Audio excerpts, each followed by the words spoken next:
Դուք գնում եք քաղաքական ձեր ճանապարհով, մենք արդեն արձանագրել ենք, որ դուք թուրք-ադրբեջանական պրոյեկտ եք, ձեր մոտ այդ առումով ստացվել է իշխանազավթումը, հիմա դուք պետք է ժողովրդին խաբեք, որ գաք իշխանության։ Լավ,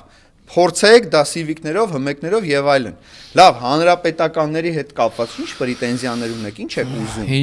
Հիմարներ են, էլի, հիմարների հավաքածու։ Եթե ուզում եք ինքնահաստատվեք հանրապետականներին քննադատելով, դա ձեր մոտ չի ստացվի, որովհետեւ հանրապետականներից համարժեք պատասխան եք ստանալու։ Ձեր ամեն մի ստին մենք 10 ճշմարտություն ենք ասելու։ Նենց որ փորձեք գիտակցեք, ձեր ենթագիտակցությունը միացրեք, որպեսզի հասկանաք, լավ, արժի մտնել այդ դաշտ։ Գնացել եք ձեր բանավեճին, բանավիճեք, ով է ձեզ բան ասում։ Խոսացեք, գովացեք, ասեք, որ մեր օրոք այս 8 տարիների ընթացքում, օրինակ, արտաքին պարտքը դարձել է 14 միլիարդ։ Մեր օրոք Արցախը հանձնվել է 120,000 արցախցիներ բռնի տեղա հանվել